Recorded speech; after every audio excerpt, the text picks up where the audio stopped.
बिस्मिल्लाहिर्रहमानिर्रहीम। अस्सलाम वालेकुम।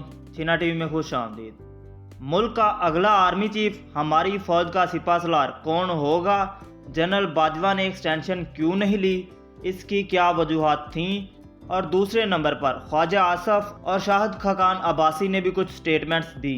इमरान खान के लॉन्ग मार्च की तैयारियां हुकूमत के लिए ख़तरे की घंटी और वफाक की तैयारियां मार्च को रोकने के लिए क्या क्या हैं, ये सारी तफसीलात जानते हैं। वीडियो को लाइक करें, चैनल को सब्सक्राइब करें। अब आप देखें तो आर्मी चीफ की एक्सटेंशन का कार्ड इमरान खान ने भी खेला था। कामरान खान के शो में इमरान खान कहते हैं कि इंतखाबात के बाद नई आने वाली हुकूमत आर्मी चीफ का फैसला करे, और एक्सटेंशन वाला मामला उठा था, शायद कमर जवेद बाजवा को एक्सटेंशन दी जाए। और इस चीज़ को मुस्लिम लीग नून ने अपने लिए एक परेशानी समझी। इसको अंदर से सीरियस भी लिया गया कि शायद ये आर्मी चीफ की एक्सटेंशन हमारे लिए ख़तरा हो।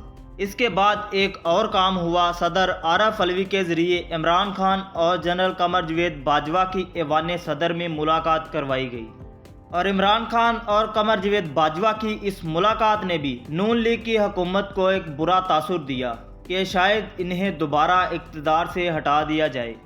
आप देखें तो जवेद लतीफ़ ने भी कहा एक शो में कि ये हुकूमत इन्हें ज़बरदस्ती दी गई और इन्हें हटाया भी जा सकता है। लेकिन ये चीज़ भी सही है कि इस हुकूमत में ये लोग आए तो ज़बरदस्ती है, और इस्टेब्लिशमेंट के साथ इनकी एक डील भी हुई थी। अब इन्हें खतरा इस चीज़ का था कि जो इमरान खान के साथ जनरल बाजवा की मुलाकात हुई और बाजवा को अगर एक्सटेंशन दी गई तो शायद इन्हें हुकूमत से निकाल दिया जाए। ये दो बुनियादी वजूहात थीं। एक्सटेंशन देने का इनकार लंदन से भी हुआ और इधर से भी ये इनकार किया गया। और दूसरे नंबर पर एक और चीज़ समझिएगा कि अगर बाजवा साहब ने अपनी मर्ज़ी से एक्सटेंशन ना लेनी होती तो वो आरफ अलवी ने जो मुलाकात करवाई थी इमरान खान और बाजवा की, तो आर्मी चीफ उस वक्त इस मुलाकात से इनकार भी कर सकते थे कि मेरी मुद्दत पूरी होने वाली है, आप थोड़ा सा इंतज़ार कर लें और नए आर्मी चीफ के साथ अपने मामला सेटल कर लीजिएगा। लेकिन इमरान खान के साथ ये मुलाकात ऐवान सदर में हुई और इस मुलाकात का शायद एक्सटेंशन से भी कोई ताल्लुक़ था। लेकिन ये जो एक्सटेंशन नहीं लूँगा, वाशिंगटन से ये बयान, इसका ताल्लुक़ कहीं ना कहीं मुस्लिम लीग से ज़रूर है। नून लीग वाले ये नहीं चाहते कि इन्हें, मतलब कि बाजवा को एक्सटेंशन दी जाए। ख्वाजा आसफ ने भी एक बयान दिया कि आर्मी चीफ वाला मामला, इस पर नवंबर के पहले हफ्ते अपना हुकूमत आखिरी फैसला कर लेगी। आप देखें तो पहले ये लोग भी बुखलाहट का शिकार थे, लेकिन इन्हें लंदन से जो इशारा दिया गया ये उसी पर अमल करेंगे। और ख्वाजा आसफ ने यह भी कहा कि सीनियरिटी लिस्ट में से नाम देखा जाएगा, और उम्मीद ये भी है कि इस लिस्ट में एक और नाम ऐड किया जाए। ये जो सीनियरिटी लिस्ट वज़ीर आज़म को भेजी जाती है, इसमें तकरीबन 5 नाम थे। एक और नाम ऐड करना, क्या उस पर भी गौर किया जाएगा कि आर्मी चीफ इसको लगाया जाए? अब यहाँ पर सवाल ये भी उठता है कि क्या आर्मी चीफ मेरिट वाली लिस्ट में से नहीं लगाया जाएगा? और इस हवाले से खकान अब्बासी ने भी एक बयान दिया कि अगर वो आर्मी चीफ मेरिट पर लगाते हैं तो शायद इससे पाकिस्तान की फ़ौज को नुकसान हो। अब ये नहीं पता कि ये किस तरह देखते हैं, कौन सी सलाहियत देखते हैं। अभी तक तकरीबन 6 से 7 आर्मी चीफ नवाज शरीफ ने लगाए। आर्मी चीफ इनकी मर्ज़ी का आता है, हर दफ़ा नुकसान नून लीग को ही उठाना पड़ता है। लेकिन यहाँ पर खकान अब्बासी की इस बात की समझ नहीं आई कि इन लोगों ने किस एंगल से देखा है कि मेरिट लिस्ट से अगर आर्मी चीफ को लगाते हैं तो इससे पाकिस्तान की आर्मी को नुकसान होगा। और अगर आप देखें तो आर्मी चीफ अगर ये खुद लगाते हैं तो जाहिर सी बात है कुछ शराइत रखी जाती होंगी, और NRO जो इन्हें दिए जाते रहे आज तक, शायद इसी बेस पर इन्हें ये NRO मिलते रहे। और दूसरी तरफ अब लंदन में एक और मंसूबे पर काम हो रहा है। मरियम का लंदन में होना अहम शख्सियात का भी ज़राए बताते हैं, और सबसे अहम परवेज़ इलाही का भी लंदन में जाना। परवेज़ इलाही उस वक्त पंजाब को छोड़कर लंदन गए जब खान ने लॉन्ग मार्च करना था, और इसहाक डार ने एक खबर दी कि मरियम को लंदन में जिसकी वो हकदार हैं वो दिया जाएगा, और वो शायद पंजाब में उन्हें इंतखाबात के लिए उतारा जाए।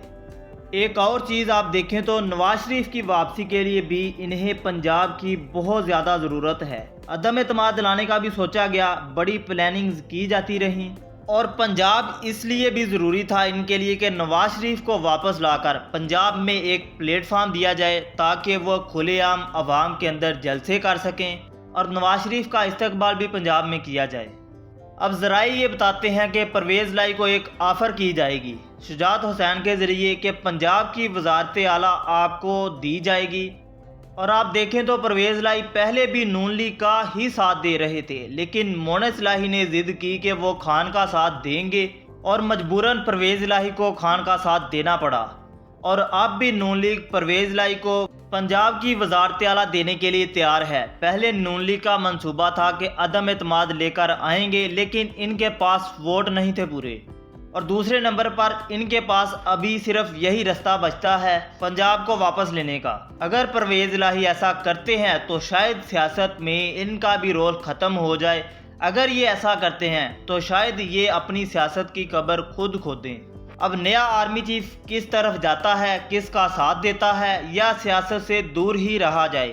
نئے آرمی چیف کے سامنے آلموسٹ آپ دیکھیں تو شرائط لازمی رکھی جائیں گی۔ اب دیکھنا یہ ہے کہ یہ معاملات کس طرف جاتے ہیں، اور عمران خان نے یہ بھی کہہ دیا کہ اب آرمی چیف کوئی بھی آئے مجھے کوئی فرق نہیں پڑتا، کیونکہ شاید عمران خان جب لانگ مارچ کریں تو وہ سیدھا وزیر اعظم ہاؤس پر چڑھائی کریں عوام کے ساتھ۔ اگر تو اس وقت عدالتیں کھولی جاتی ہیں تو عمران خان عوام کے ساتھ کھڑے ہوں گے اور کہیں گے کہ دیکھ لیں میرے ساتھ اتنی عوام ہے، اگر آپ نے مجھے نااہل کرنا ہے تو کریں، کیونکہ عمران خان نے ایک بہت ہی بڑا اعلان کیا ہے اور حکومت کے لیے خطرے کی گھنٹی بجا دی ہے۔ عمران خان نے کہا کہ ممکنہ لانگ مارچ کا آغاز کہاں سے ہوگا، وقت اور جگہ کا تعین میں خود کروں گا، اور عمران خان سمیت پارٹی کی تمام قیادت اور تنظیمی عہدیداران نے حلف اٹھایا جس میں یہ عہد کیا گیا کہ ملک کے آئین کی سربلندی، ملک کی سالمیت کے لیے حقیقی آزادی مارچ کے جہاد میں شرکت اور کسی بھی قربانی سے دریغ نہیں کیا جائے گا۔ اور لاہور کے پارٹی رہنماؤں کے ساتھ اجلاس میں عمران خان نے یہ بھی کہا کہ 25 مئی کے لانگ مارچ کی کال پر 2 غلطیاں ان سے ہوئیں۔ ہم نے مخالفین کو ڈیموکریٹ سمجھنے کی غلطی کی، اور انہوں نے کہا کہ ہمارے مخالفین جمہوری سوچ رکھتے ہی نہیں، ہم نے ان کے ہر مارچ کو فری ہینڈ دیا جبکہ انہوں نے عوام کے اوپر بہت زیادہ ظلم کیا۔ اب شاید اس لانگ مارچ کے ذریعے عوام کے ساتھ وزیر اعظم ہاؤس پر چڑھائی کی جائے گی۔